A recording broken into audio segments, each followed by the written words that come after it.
यह तो बहुत बड़ी नैतिक हार है एक तरह से सरकार की। किसी भी सरकार के लिए इससे शर्मनाक बात क्या हो सकती है। बीजेपी की सरकार का, मोदी सरकार का यही रिकॉर्ड है संविधान के विरुद्ध जाकर कानून बनाने का। सुप्रीम कोर्ट ने वक्फ कानून के कुछ प्रावधानों पर अंतरिम रोक लगा दी है। कोर्ट ने कहा है कि इस मामले में अगली सुनवाई यानी 5 मई तक वक्फ बाय यूजर के स्वरूप को किसी भी तरह से लागू नहीं किया जाएगा। ना तो उसे डीनोटिफाई किया जाएगा, ना ही कलेक्टर उसे बदल पाएगा।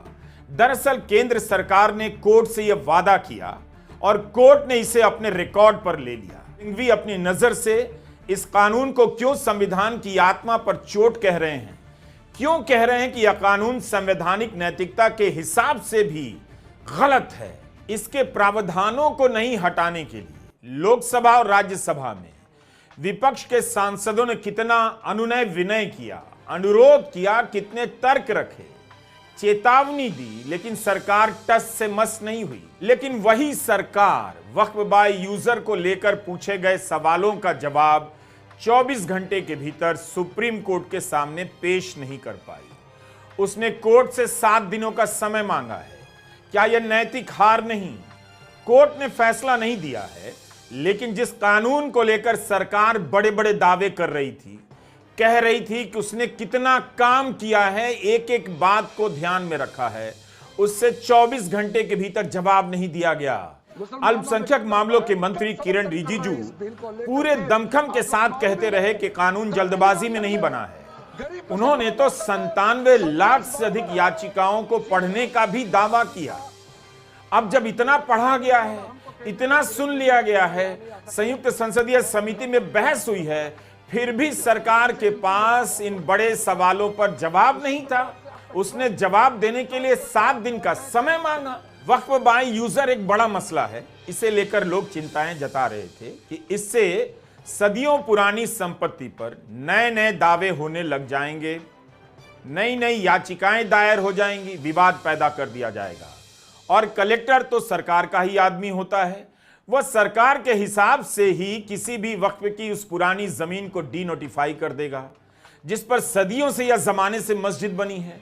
चीफ जस्टिस ने कहा कि अगर कोई मस्जिद 14वीं और 15वीं सदी से है, वक्फ की जमीन पर बनी है, लेकिन उसका कोई रिकॉर्ड नहीं है, ऐसे में वक्फ बाय यूजर के तहत ही तो मान लिया जाता था कि यह वक्फ की जमीन है।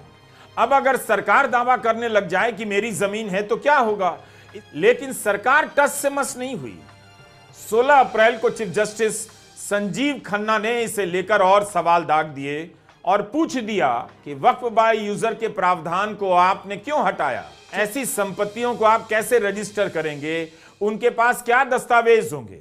वक्फ बाय यूजर मान्य किया गया है, अगर आप इसे खत्म करते हैं तो समस्या हो जाएगी। इसी पर सरकार को 17 अप्रैल के दिन सुप्रीम कोर्ट में जवाब देना था। सरकार ने 7 दिनों का समय मांग लिया। अगली सुनवाई के दौरान देखते हैं कि सरकार क्या जवाब देती है और यह मामला कैसे मोड़ लेता है। कपिल सिब्बल और अभिषेक मनु सिंघवी ने कई तरह से वक्फ बाय यूजर को चुनौती दी। कहा कि वक्फ की संपत्ति 300 साल पुरानी होती है, इतनी पुरानी संपत्ति की डीड नहीं हो सकती। अभिषेक मनु सिंघवी ने कहा कि अगर वक्फ बाय यूजर का प्रावधान हटाते हैं तो एक झटके में वक्फ की लाखों संपत्तियों पर सब कुछ खत्म हो जाएगा, विवाद बढ़ जाएंगे। सदियों से जिस जमीन पर मस्जिद है उसके वक्फ होने पर सवाल उठेगा, सरकार अपना दावा कर देगी, कोई और दावा कर देगा। इस्तेमाल के आधार पर आप नया वक्फ घोषित नहीं कर पाएंगे, जमीन का दस्तावेज पेश करना होगा। सिब्बल और सिंघवी दोनों ने कहा कि राम जन्मभूमि के फैसले में इस मान्यता को स्वीकार किया है, क्या आपने फैसले के उस हिस्से को हटा दिया है? संसद में भी विपक्ष के सांसदों ने यही सब सवाल उठाए, सरकार से अनुरोध किया कि इसके प्रावधान को मत हटाइए, लेकिन सरकार ने उनकी एक बात नहीं सुनी। अब वक्फ बाय यूजर ये बहुत इंटरेस्टिंग चीज है। किसी भी समुदाय की एक स्मृति होती है, कोई मस्जिद कब से यूज में है, कागजात ढूंढोगे। मैं अभी अपने बिहार का अनुभव बताता हूं। हम बहुत छोटी जोत के किसान परिवार से आते थे, दादा के टाइम से। सर अभी वहां सर्वे हो रहा है, कागज हमें अपने घर में नहीं मिल रहा है सर, ये और सर्वे ही बंद कर दिया बिहार की सरकार ने। तो मैं ये कह रहा हूं कि पूरे समुदाय को कटघरे में खड़ा करने के लिए आप यूं ही एक आम अदना मुसलमान शहरी अदरवाइज वो परेशान है। आज यानी 17 अप्रैल को सुप्रीम कोर्ट में सरकार ने कहा अदालत के फैसले तक वक्फ बाय यूजर के स्वरूप को कलेक्टर नहीं बदलेगा।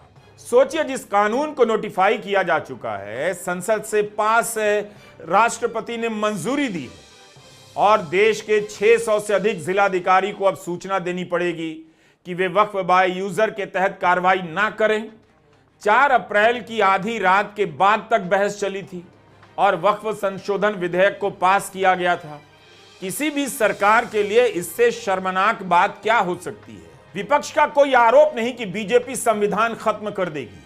क्या आपने हमारा वीडियो नहीं देखा कि तमिलनाडु के राज्यपाल के फैसले को सुप्रीम कोर्ट ने अवैध माना है? अवैध, इल्लीगल। भारत के इतिहास में पहली बार किसी राज्य में कानून राज्यपाल की मंजूरी से नहीं बल्कि सुप्रीम कोर्ट के आदेश से लागू हुआ है। लेकिन कई मामलों में राज्यपाल RN रवि ने अवैध काम किया, इल्लीगल काम किया, इसलिए सुप्रीम कोर्ट के आदेश से लागू किया गया। तो एक राज्यपाल अवैध काम करते हुए पकड़े गए, लेकिन बीजेपी या मोदी सरकार ने उनके खिलाफ कोई कार्रवाई नहीं की। क्या क्या व्याख्याएं कर दी जाती हैं। यह तर्क लेकर आई थी सरकार संसद में। अगर इतनी ही समझ साफ थी तो 24 घंटे में जवाब दाखिल कर देते। जो सरकार 4 अप्रैल को आधी रात के बाद तक राज्यसभा में बहस करा सकती है, क्या उसके अधिकारी रात भर नहीं जाग सकते थे? खैर, कोई भी सरकार कितना भी समय मांग सकती है, यह प्रथा रही है और सुप्रीम कोर्ट ने उचित ही अनुग्रहित किया। लेकिन इससे क्या पता चलता है कि 97 लाख याचिकाएं पढ़ने का दावा करने वाली सरकार के पास कोर्ट के 3-4 सवालों के जवाब 24 घंटे के भीतर मौजूद तो नहीं थे। यह हालत है सरकार की। तो खास अंतर नहीं था और नया जवाब बहुत ज्यादा नहीं था। अदालत के सवाल साफ थे और रुख भी, मगर सरकार के पास ठोस जवाब नहीं। सरकार जानती थी कि अगर सुप्रीम कोर्ट ने कानून पर रोक लगा दी तो बहुत बड़ी बात हो जाएगी, उसके सारे दावे खोखले साबित हो जाएंगे। क्योंकि सांसद और केंद्रीय मंत्री राजीव रंजन सिंह, ललन सिंह ने तो बीजेपी के सदस्यों से कहीं ज्यादा इस कानून के पक्ष में भाषण दिया और इसे बहुत अच्छा बताया। क्या अब भी नीतीश कुमार इस कानून का बचाव करेंगे? क्या उन्हें पता था कि इस कानून के सारे प्रावधान संदेहों से ऊपर हैं? अगर इस बात को लेकर नीतीश कुमार आश्वस्त थे तो बताएं कि अब क्या कहना है। नीतीश कुमार के सहयोगी मंत्री अशोक चौधरी ने कह दिया कि हमें किसी मौलाना की जरूरत नहीं है, हम जनता के लिए काम करते हैं। अगर जनता समझती है कि नीतीश कुमार अच्छे आदमी हैं तो नीतीश कुमार को वोट करेगी। अशोक चौधरी के इस बयान से बिहार की राजनीति में हड़कंप मचा है। सवाल है कि सुप्रीम कोर्ट में सरकार की हालत देखने के बाद क्या नीतीश कुमार, ललन सिंह, अशोक चौधरी फिर से इस कानून के प्रावधानों को पढ़ना चाहेंगे? बीजेपी से कुछ और सवाल करना चाहेंगे? सवाल तो चंद्रबाबू नायडू से भी पूछा जाना चाहिए कि कोर्ट में सरकार क्यों कमजोर नजर आ रही है? 24 घंटे में उसके पास जवाब तैयार क्यों नहीं था?